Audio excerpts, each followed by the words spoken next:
j'ai fait une intro YouTube par Mathilde qui a réalisé une intro déclinée en 4 saisons. Donc écoutez, chaque saison aura son intro. C'est globalement la même intro avec les mêmes éléments, mais les couleurs, les vêtements, la petite souris elle est pas trop mignonne. Enfin bref, tout est remasterisé pour chaque saison. Voilà, donc il faut me suivre toute l'année pour découvrir les 4 saisons. Hey, coucou vous autres! Alors, on est le mercredi 10 décembre. 10 décembre, et ben voilà, j'ai pris la bonne habitude de vous parler dès que je me lève et avant de commencer le boulot. Aujourd'hui, c'est travail de la maison, heureusement parce qu'il y a eu une super belle neige dehors. Je vais peut-être mettre des petites prises de vue après. Alors, écoutez, je vais ouvrir avec vous les calendriers de l'Avent d'été parce que je pense que hier, en plus, j'ai pas eu le temps de l'ouvrir avec vous. Pas je pense, c'est sûr que j'ai pas eu le temps. Ouais. Donc, on va ouvrir le 9 pour hier. Et on va voir ce qui nous attend. Hop. Qu'est-ce que c'est? Un thé noir. Oh, chai maté grillé.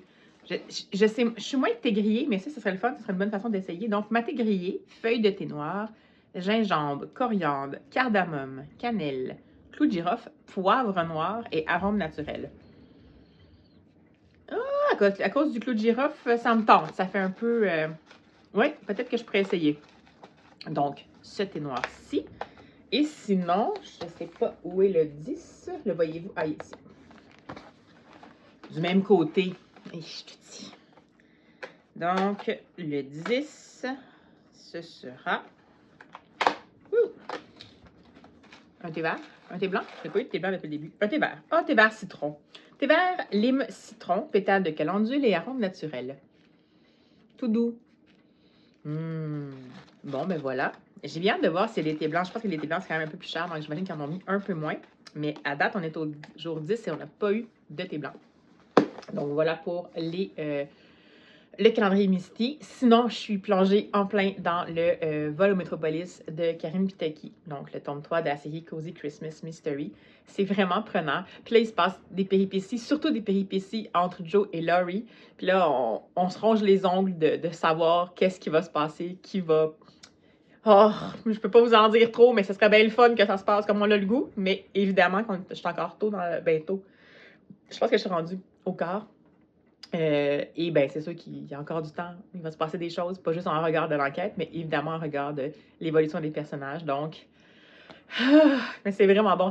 Ça s'écoute, ben ça se lit tout seul, c'est super fluide, mais ça s'écoute aussi super bien.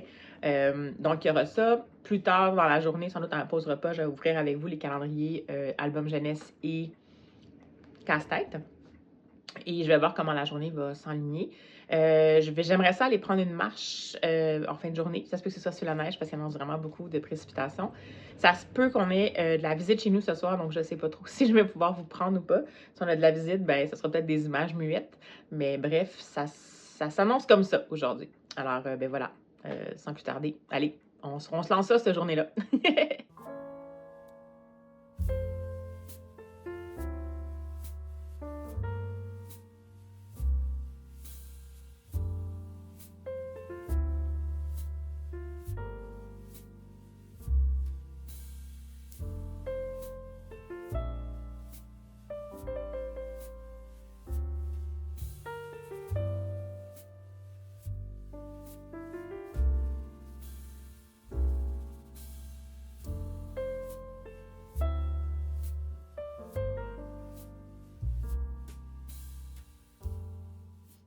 Hey, bonjour vous autres. Alors, on est rendu à la pause repas et comme promis, je vais ouvrir avec vous les deux calendriers de l'Avent littéraires, non, casse-tête et album jeunesse. Donc, tout d'abord, j'ai, comme vous avez pu voir, sorti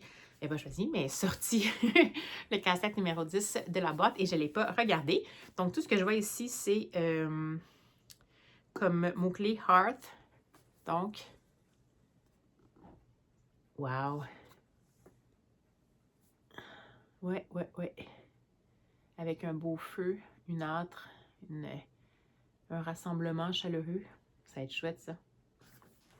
Voilà. Et l'album jeunesse, le numéro 10.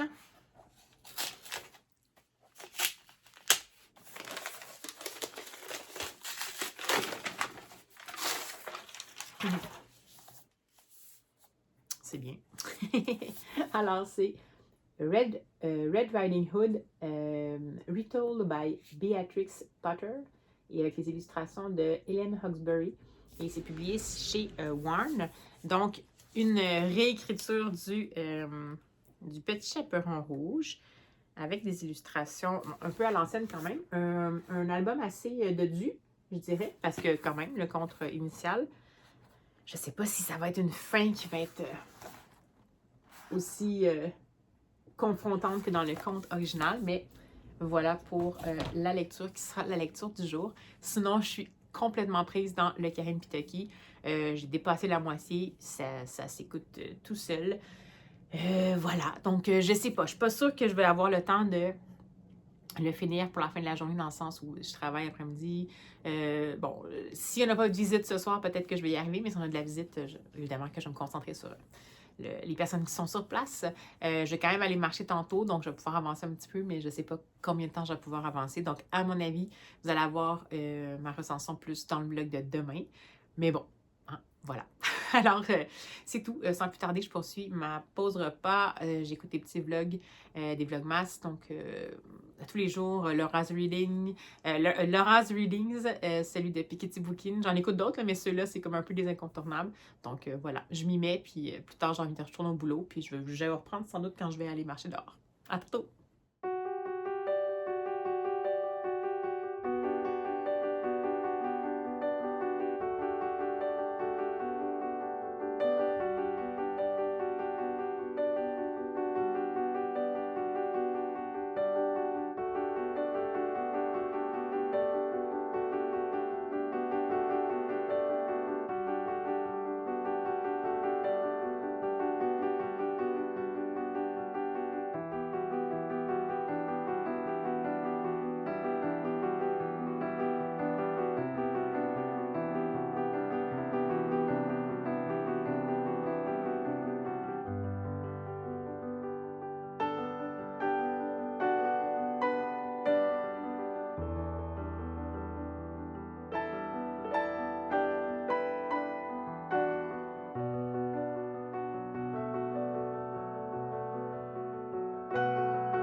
Mais en fait, j'y arrive pas. Et bref, je sais pas pourquoi je suis partie là-dessus. Mais tout ça pour vous dire que je suis très éclectique. C'était parti de ça, hein. Je suis très éclectique.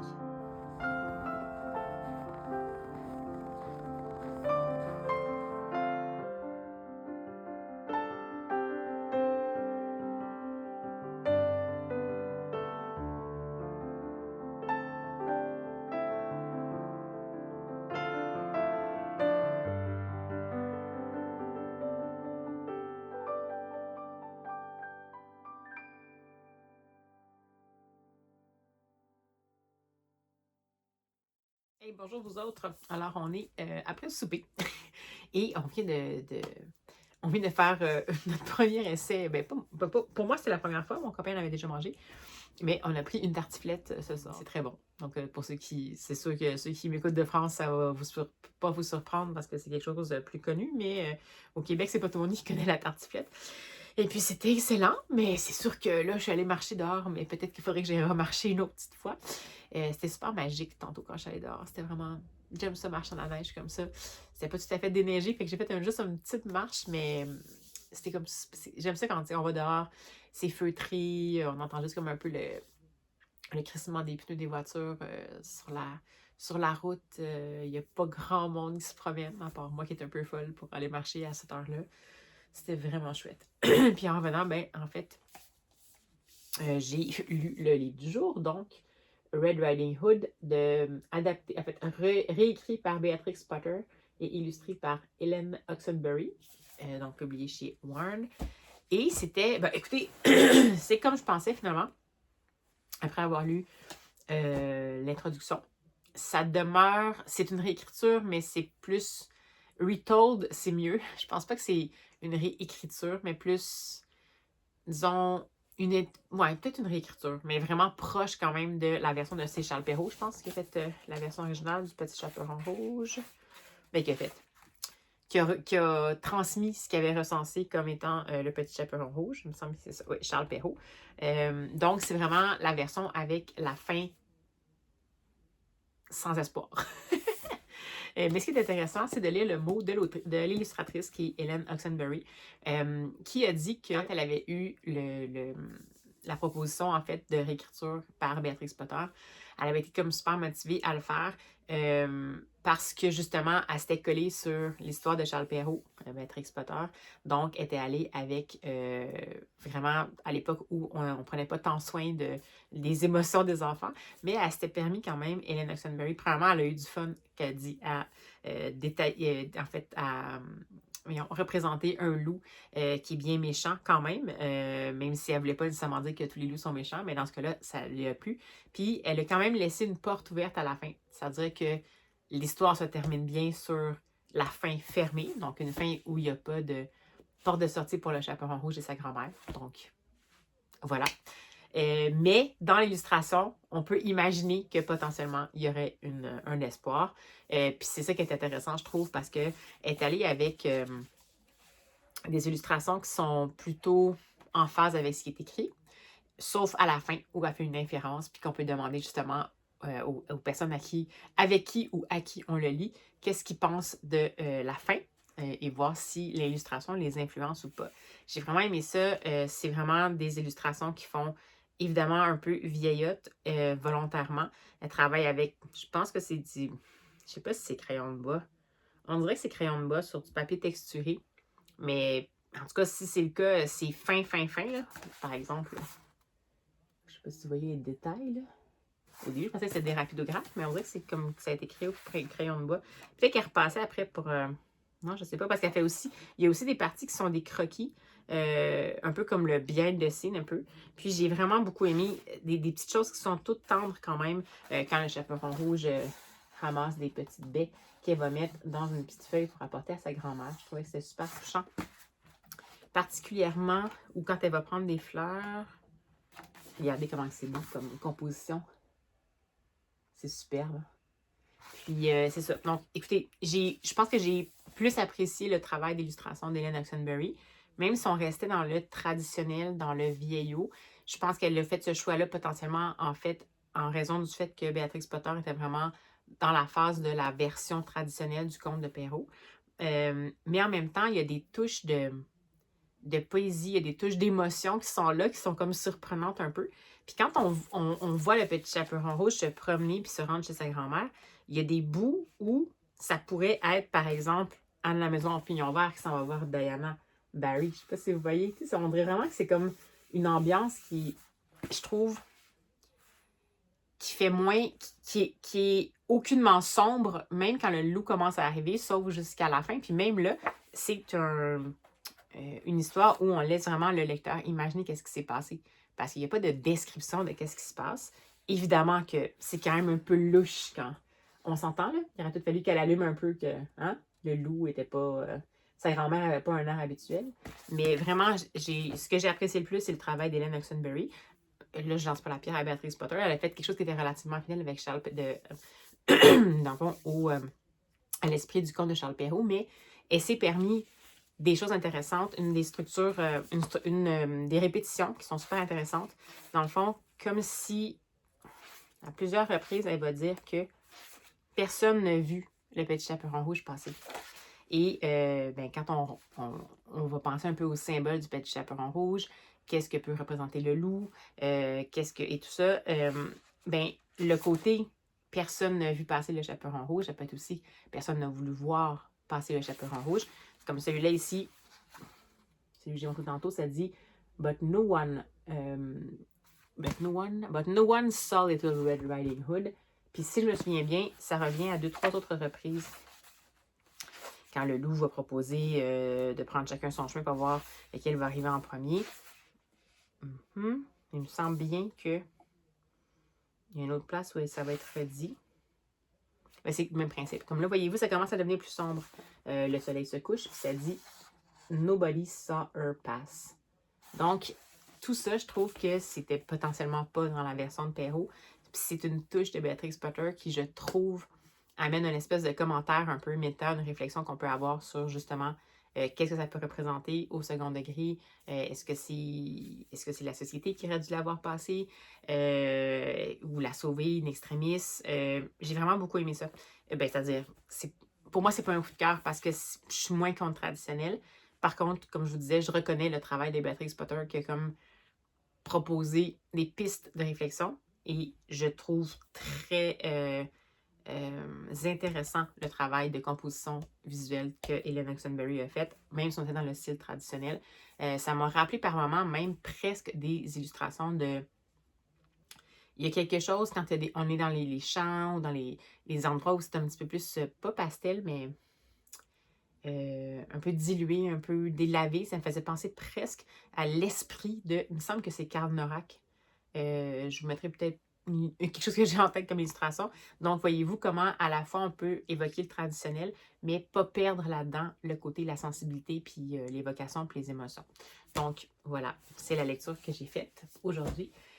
J'ai presque fini le Karine Pitocchi. Il me reste, je pense, je l'ai regardé tantôt, 60-70 pages à lire en numérique. Mais en même temps, là, je suis comme un peu pris dans la version audio, fait que je vais voir ce que je peux faire. Est-ce que je le lis ce soir pendant que mon copain écoute la télé? Est-ce que je l'écoute en livre audio? Est-ce que je le finis parce que j'ai trop hâte de savoir qu'est-ce qui va se passer puis que je me garde la possibilité de vous en parler dans ce vlog-ci? Je ne sais pas. Mais ce que je vais faire, c'est que je vais quand même vous dire un au revoir officiel. Si ça donne que je les termine, ben, tant mieux, vous aurez la recension, puis sinon, vous l'aurez demain.